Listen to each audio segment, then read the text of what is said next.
J'ai intitulé le message que j'aimerais vous partager ce matin, dirigé par la fidélité de Dieu. Alors vous avez entendu, j'ai perdu mon papa ce vendredi, à l'âge respectable de 93 ans, dans sa 94e année.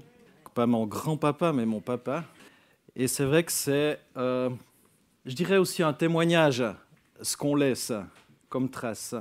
Et on a eu le privilège, on est 4 frères, de l'accompagner aussi, de le visiter régulièrement aussi avec la famille. Et c'est vrai que c'est toujours un privilège aussi de pouvoir suivre et d'avoir, je dirais, des parents qui nous ont transmis la foi. Et depuis tout petit, alors j'ai bénéficié, je dirais, de cette transmission de la foi. Parfois, mon père m'obligeait à aller à l'église alors que lui-même n'y allait pas. Mais malgré tout, ça m'a permis d'être en contact avec la parole de Dieu. Petit à petit, il y a eu aussi des choses qui se sont passées. Et c'est vrai qu'on parle de baptême. Il s'est fait baptiser, mon père, une année après l'entrée à la retraite. Il était employé d'État, donc il a eu sa retraite à 62 ans dans le canton de Neuchâtel. À l'âge de 63 ans, il est passé par les eaux du baptême. Donc ça faisait déjà 30 ans. Et mon père n'était pas quelqu'un qui transmettait ses émotions. Il a transmis beaucoup de choses, mais pas ses émotions. Et on savait qu'il nous aimait. Et au niveau de la foi, c'était aussi certainement pareil. On savait qu'il aimait Dieu. Et ça se savait, ça ne se disait pas. Mais cette dernière semaine, pour moi, a été particulière aussi, dans le sens que dimanche passé, déjà, j'ai prêché à Gex. Et tout de suite après, je suis allé sur le canton de Neuchâtel, au Val-de-Rue, pour voir mon papa. Et j'étais là et on a chanté les louanges du Seigneur. J'avais pris des chants, on a chanté, j'ai prié, j'ai partagé un moment de grâce. Et après chaque chant, il disait « Que c'est beau, merci Seigneur, gloire à Dieu ». Et mardi, on est retourné avec Timothée et Lydia. On a chanté, prié, et à chaque fois, il disait « Mais que c'est beau, que c'est magnifique ». Et finalement, il y a une infirmière qui m'a dit « Mais ces chants, nous, on les connaît. Et, mais est-ce qu'on ose chanter avec votre papa ces chants, prier ?» J'ai dit « Mais bien sûr. Gênez-vous pas, parce que dans les soins, c'est vrai que c'est pas trop toléré. » Mais donc la dernière semaine, ils s'en sont donnés à cœur joie. Et c'était aussi réconfortant. Et finalement, ils ont tourné le lit du côté où ils voyaient la fenêtre. Et la dernière journée où il a été conscient, il disait tout le temps « Merci Seigneur, gloire à Dieu au plus haut des cieux, merci Seigneur ».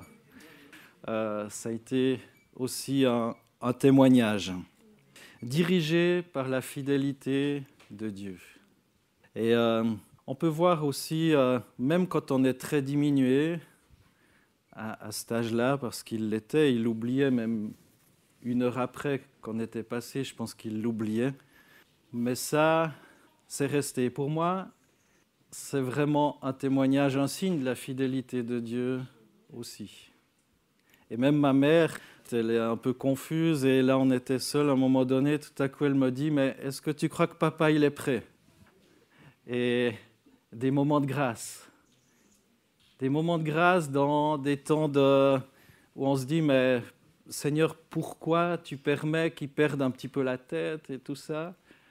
Pourquoi ? Mais là, des moments de grâce. Des moments de grâce. Et pour moi, c'est un puissant réconfort. L'un des versets les plus importants dans toute l'Écriture se trouve dans la première épître de Pierre, où l'apôtre parle de la nécessité d'avoir une foi éprouvée. Dans 1 Pierre 1, verset 7, « L'or lui-même, qui est périssable, est pourtant éprouvé par le feu. De même, votre foi, beaucoup plus précieuse que l'or, est mise à l'épreuve afin de prouver sa valeur. C'est ainsi que vous pourrez recevoir louange, gloire et honneur quand Jésus-Christ apparaîtra. » L'or qui est périssable, pour qu'il soit pur, on doit le chauffer, le fondre. Toutes les scories, les impuretés doivent en être extraites. et finalement, il ne reste plus que l'or pur. Et notre foi est comparée un petit peu à ça. Et c'est dit, c'est même bien plus précieux que l'or. Eh bien, cette foi, elle est mise aussi en valeur, parfois dans les épreuves. Alors, c'est peut-être contraire à tout ce qu'on entend. En Suisse, si tu crois, si tu pries, tout ira bien, tout ira... Ben non, la Bible nous dit autre chose. Désolé. Désolé. La Bible nous parle d'épreuves, la Bible nous parle d'incompréhension, de souffrance, de choses qui nous frappent. Et ce texte en fait partie aussi. Notre foi est plus précieuse que l'or et elle est mise à l'épreuve. Et cette épreuve, eh bien, c'est ce qui va créer aussi de l'endurance. Le terme grec utilisé pour épreuve ici, c'est dokimion, signifie examiner ou tester par des difficultés et l'adversité, ou encore le moyen par lequel on éprouve. Ce passage suggère aussi que Dieu dit « Mais ta foi est précieuse, plus précieuse que toutes les richesses de ce monde, l'or, qui va un jour disparaître. » Et dans ces derniers temps qu'on vit, je ne sais pas, lorsque le Seigneur reviendra, eh bien, même s'il y a toutes sortes de mots contre toi, je veux que tu puisses tenir ferme par une foi inébranlable. Une foi inébranlable malgré les difficultés. Dans 2 Pierre 2:9, il dit ainsi, le Seigneur sait comment délivrer de l'épreuve ceux qui lui sont attachés, et réserver ceux qui font le mal pour le jour du jugement où ils seront châtiés. Là encore, on nous parle de l'épreuve. On parle de délivrance, certes, mais on parle de personnes qui sont attachées au Seigneur. Donc des personnes attachées au Seigneur vont avoir des épreuves aussi, et ça fait partie de la vie. Et le mot grec ici utilisé pour épreuve signifie mettre à l'épreuve par l'adversité. C'est un autre mot, pérasmos, tentation. C'est les tentations, les épreuves. Clairement, Dieu ne veut pas qu'on reste dans nos épreuves. J'en suis persuadé, j'en suis certain. Pourquoi serait-il intéressé par le fait de nous garder au milieu des tentations, des épreuves? Dieu n'est pas un Dieu sadique.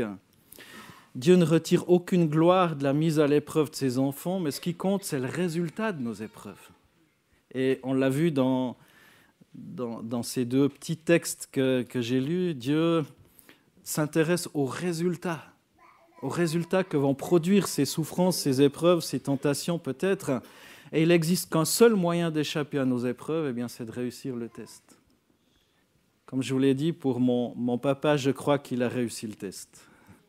Jusqu'au bout, et de l'entendre ces derniers mots qui ont été « Gloire à Dieu au plus haut des cieux, Alléluia, merci Seigneur », alors qu'on se disait « mais ça devient de plus en plus difficile à communiquer ». Finalement, ce qui est ressorti en toute fin, ça a été ça, et je peux que bénir le Seigneur pour ces temps de grâce. Et ce matin, mon souhait, eh bien, c'est de vous montrer une sorte d'objectif. Ce n'est pas objectif lune de Tintin. Je ne vais pas vous amener sur la lune ou nulle part comme ça. Mais cet objectif, on peut l'illustrer avec 2 versets qu'on trouve dans Philippiens 3, donc les versets 13 à 14. Et ça rejoint certainement un petit peu le message qui vous a été partagé dimanche passé par Isabelle Mottier par rapport au regard, où est-ce qu'on regarde.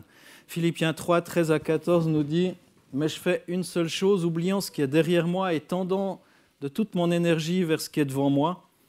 Je poursuis ma course vers le but pour remporter le prix attaché à l'appel que Dieu nous a adressé du haut du ciel dans l'union avec Jésus-Christ. Je poursuis ma course. » On pourrait être tenté de s'arrêter au bord du chemin, puis de dire j'ai assez trimé. Ça me fait penser à une histoire dans la Bible aussi, où un homme riche qui avait eu des très bonnes récoltes, il a construit et il dit maintenant, voilà, tu as assez travaillé, repose-toi. Et finalement,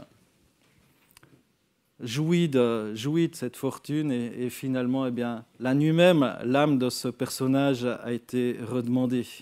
Alors que Paul était prisonnier à Éphèse, selon les uns, pour d'autres, il était peut-être à Césarée ou à Rome. Pour ma part, je pense qu'il était prisonnier à Éphèse dans ce texte. L'apôtre écrit aux Philippiens une lettre au ton spécialement chaleureux. Il désirait les remercier pour les dons que ceux-ci leur avaient fait parvenir par Épaphrodite. alors qu'il se trouvait lui-même dans la peine, il voulait aussi les encourager à rester fidèles au Christ et à ne pas se laisser séduire par des fausses doctrines. Les faux docteurs laissaient entendre qu'ils étaient déjà parvenus au but, que c'était bon, qu'ils étaient entrés dans la gloire, qu'ils n'avaient plus de véritable effort à fournir pour obtenir les promesses. Mais la vie chrétienne est présentée comme une course, un mouvement vers l'avant. Un mouvement dans lequel le croyant entre pleinement et qui va le pousser à faire des choix qui auront eux-mêmes des conséquences.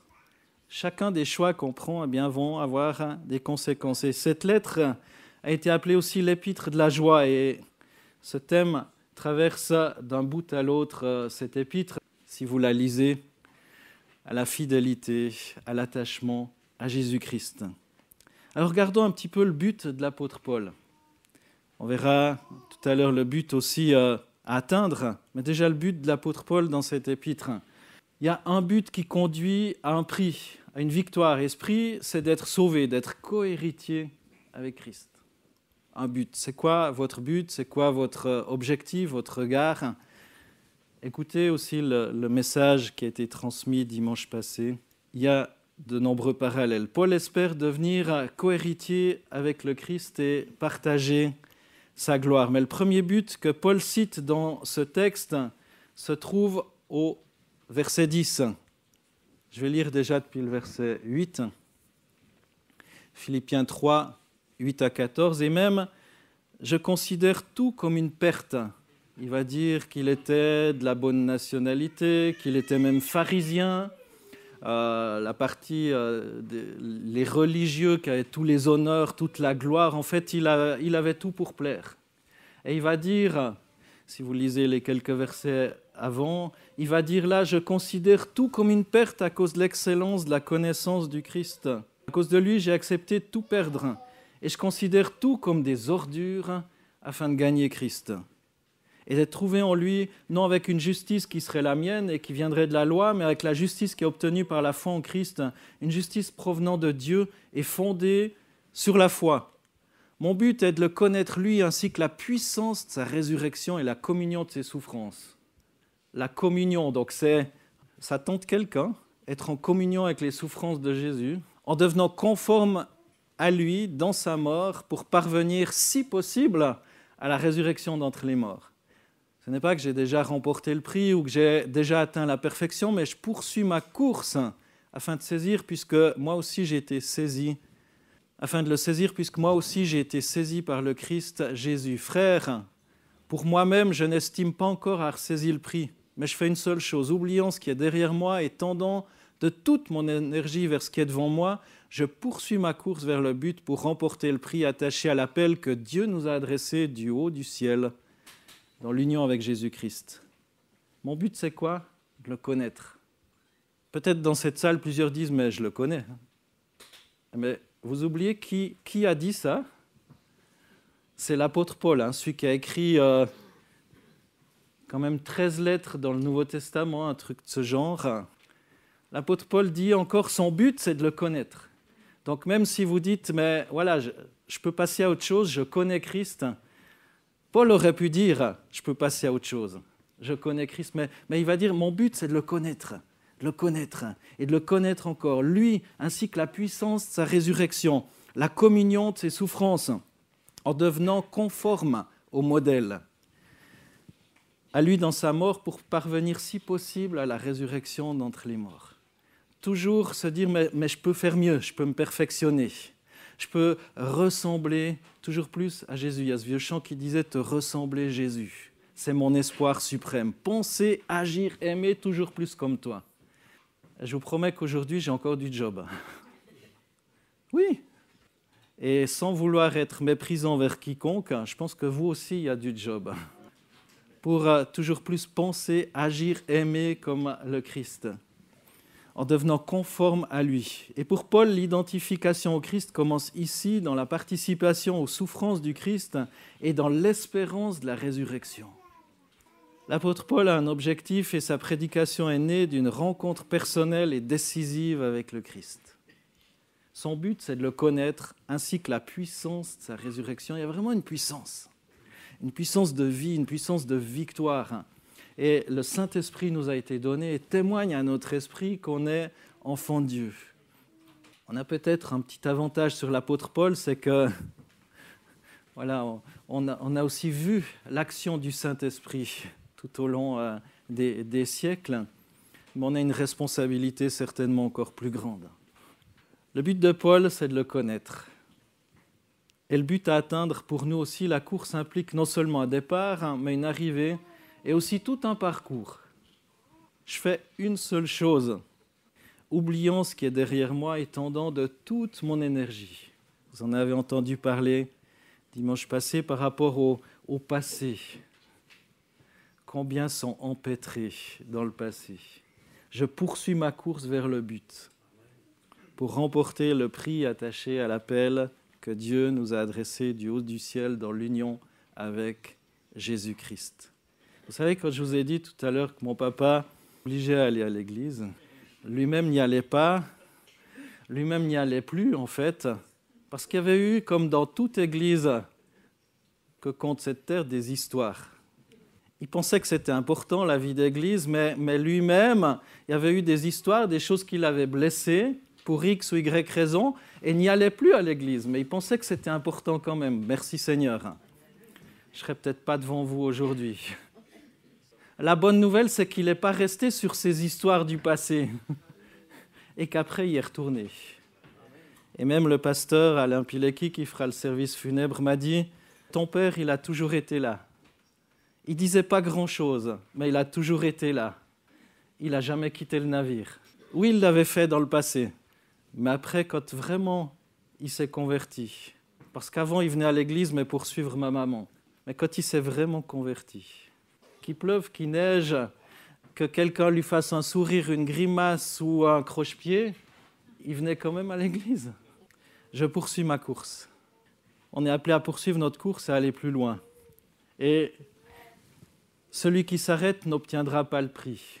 Tu peux faire un marathon, tu t'arrêtes si tu ne passes pas la ligne d'arrivée. Tous les autres arrivent même 5 minutes, 10 minutes après toi.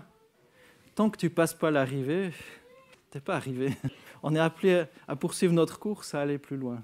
Celui qui s'arrête n'obtiendra pas le prix. Et Paul le dit lui-même, je n'ai pas encore remporté le prix. Je n'ai pas encore. Hein. Donc je continue. Je continue jusqu'à ce que le Seigneur me reprenne. Je continue. J'oublie ce qui est derrière moi. J'arrête de ressasser. La connaissance du Christ entraîne une forme de rupture avec le passé et ses valeurs. Et nous donne aussi d'autres valeurs. Dans Philippiens 3, 7 à 9, « Mais ce qui était pour moi un gain, je l'ai considéré comme une perte à cause du Christ. Et même je considère tout comme une perte à cause de l'excellence de la connaissance du Christ, Jésus mon Seigneur. À cause de lui, j'ai accepté de tout perdre et je considère tout comme des ordures afin de gagner Christ et d'être trouvé en lui, non avec une justice qui serait la mienne et qui viendrait de la loi, mais avec une justice qui est obtenue par la foi en Christ. Une justice provenant de Dieu et fondée sur la foi. » L'apparition de Christ à Paul sur la route de Damas va engendrer un changement radical dans sa vie, un bouleversement de toutes ses valeurs. Tous les gains qu'il croyait avoir obtenus, d'être juif, d'être romain, d'être pharisien, toutes ces choses, sa richesse, il faisait partie des bonnes familles, des bons endroits, eh bien, il considère tout comme une perte. Et c'est proche de Matthieu 7, 26. Que servirait-il à un homme de gagner le monde entier s'il perd son âme? Ou que donnera un homme en échange de son âme? Quoi? Mais rien. La réponse, c'est rien en fait. Rien. L'apôtre Paul oublie ce qui est derrière lui, il regarde pas en arrière, il ne se lamente pas sur ses manquements, ses échecs, tout ce qu'il a perdu, peut-être sa gloire, les honneurs, lié à son rang de pharisien, lié à son rang d'être romain, lié à son rang d'être juif. Il ne regarde pas tout ça, tout ce qu'il a perdu. Il ne se lamente pas sur ses manquements, ses échecs, ses maladies, son passé. Tout ça, ça sert finalement à rien, si ce n'est à se faire du mal et à nous empêcher de continuer d'avancer. Ça garde de la rancœur, de l'amertume. Et Paul est comme un coureur, il garde en avant. Celui qui regarde en arrière ralentit. Et je m'efforce d'atteindre ce qui est devant moi. Alors ce texte trouble certains chrétiens qui disent que tout est grâce. Tout est grâce. Je m'efforce, quand il dit je m'efforce d'atteindre le but, ce qui est devant moi. De la même façon qu'un fruit mûrit automatiquement sur l'arbre, on finira automatiquement par ressembler à Christ. C'est certains qui pensent ça. Donc inutile de se démener pour y arriver. Mais ce n'est pas comme ça la foi. Cette vérité possède une autre face que Paul dévoile ici. Les hommes ne sont pas comme des fruits sur un arbre. Le fruit obéit naturellement à la loi du mûrissement, l'homme non. L'homme non. Bon, il y a aussi la loi du pourrissement. Suivant comment. L'homme doit volontairement se soumettre à Dieu et lui obéir. Il doit activement rejeter tout fardeau et le péché qui nous enveloppe si facilement. Et la vie chrétienne est une course dans laquelle on doit s'élancer. Personne n'a jamais gagné en restant de côté. Vous pouvez être les meilleurs supporters du monde, ça ne va pas faire de vous un vainqueur. Vous pouvez vous identifier à l'équipe de foot ou je ne sais pas quoi, au skieur ou qui va gagner la course et être super heureux, le manifester, le montrer partout sur tous les réseaux sociaux, ça ne fera pas de vous quand même un vainqueur. Alors en conclusion, ce message de ce matin, que j'ai intitulé, comme j'ai dit, « Dirigé par la fidélité de Dieu », en fait, c'est ce qui nous dirige. C'est ce que Christ est allé jusqu'au bout, en fait. Où il va dire, sur la croix, tout est accompli.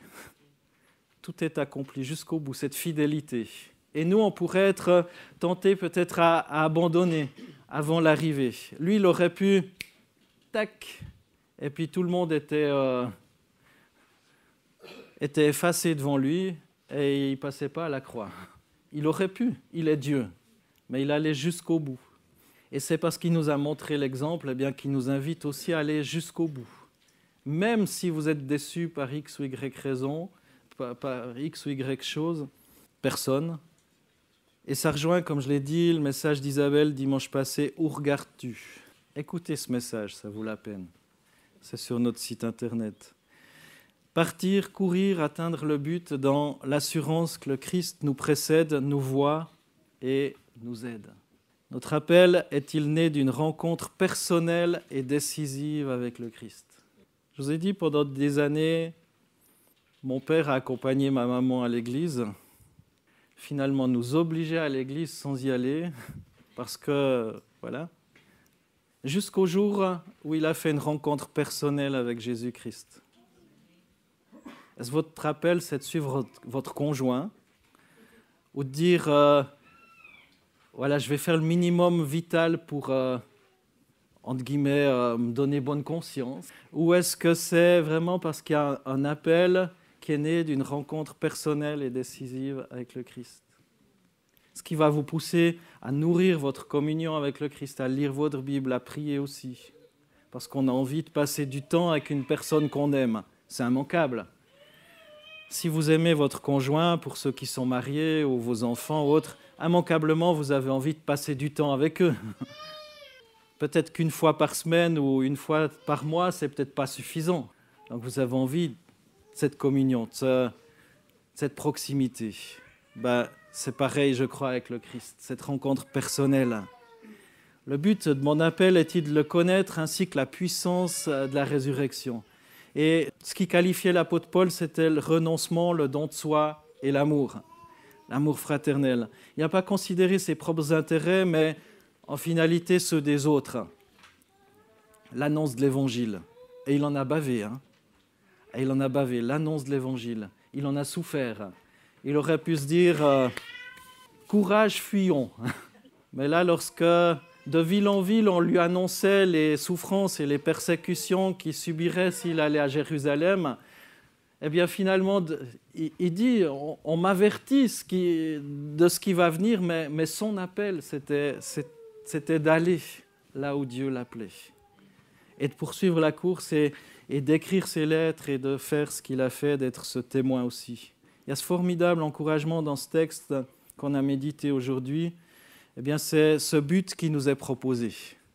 Et en raison de ce but à atteindre, à saisir, eh bien, on n'a plus à regarder en arrière. Et il y a un prix, le prix de la victoire qui est à notre portée. le prix de la victoire, une couronne de justice. Est-ce que je cours de manière à remporter le prix et à mieux connaître le Christ? À chacun de se poser la question, est-ce que je cours de façon à gagner? En tout cas, les sportifs, quand ils font une course, un marathon ou que sais-je, ils vont tout faire pour être dans une condition physique, mentale et autres pour pouvoir gagner. Mais avec le Christ, avec la foi par rapport à l'éternité, est-ce que je fais tout pour remporter le prix? Ou juste le minimum vital? Moi, à l'école, c'était toujours marqué « peut mieux faire » dans mon carnet. Bien, mais peut mieux faire. Puis d'un autre côté, je trouve que c'est bien parce que ça nous encourage à ne pas nous arrêter puis à dire « ouais, c'est bien ». Mais on peut mieux faire. Et moi aussi, je peux mieux faire. Je vous promets, je peux mieux faire. Je peux mieux faire pour connaître le Christ. Ce n'est pas un message qui se veut culpabilisant ou autre en disant ouais, non, un message qui aimerait vous mettre l'eau à la bouche. Être guidé par la fidélité de Jésus, la fidélité du Christ. Comme on l'a lu, les épreuves sont comme un test de notre attachement à Dieu. L'or lui-même, qui est périssable et pourtant éprouvé par le feu. De même, votre foi, beaucoup plus précieuse que l'or, est mise à l'épreuve afin de prouver sa valeur. C'est ainsi que vous pourrez recevoir louange, gloire et honneur. Quand? Quand Jésus apparaîtra à son retour. Donc jusqu'au bout. Si vous voulez connaître la fin, il faut aller jusqu'au bout. Jusqu'au bout, restez fidèles. Eh bien, Seigneur Jésus, merci. Merci pour ta parole. Merci pour ta fidélité. Merci parce que ta fidélité, Seigneur, nous dirige, nous montre le chemin de la persévérance. Seigneur, aussi du pardon, de la grâce. C'est vrai que tu aurais eu 1000 raisons de rejeter ce peuple qui ne voulait pas de toi, qui t'a méprisé, qui t'a craché au visage, qui t'a mis une couronne d'épines, qui s'est partagé ton vêtement. Tu aurais eu 1001 raisons de t'arrêter et de dire « mais à quoi bon ?» C'est que des têtus, des entêtés, des gens méchants. Et malgré tout, pour des gens comme nous, eh bien tu es allé jusqu'au bout. Seigneur, aide-nous à être dirigés par ton amour, par ton exemple, par ta persévérance. Seigneur, et c'est vrai, tu nous promets aussi d'être avec nous dans l'épreuve, dans la souffrance, et de nous en délivrer, nous apporter aussi la victoire. Seigneur, c'est toi aussi qui fortifie notre foi. Eh bien, je te rends grâce, Seigneur, pour mes frères et sœurs dans cette assemblée, Seigneur. Que ta bénédiction soit déposée sur leur vie. Seigneur, que chacun soit boosté, soit encouragé, Seigneur, à progresser. Et Seigneur, qu'ils puissent se rendre compte, eh bien, que tu veux cette relation, Seigneur, les connaître, qu'ils te connaissent, toi, le seul vrai Dieu. Béni soit ton nom, Jésus. Amen. Amen. On va passer à la Sainte Seine.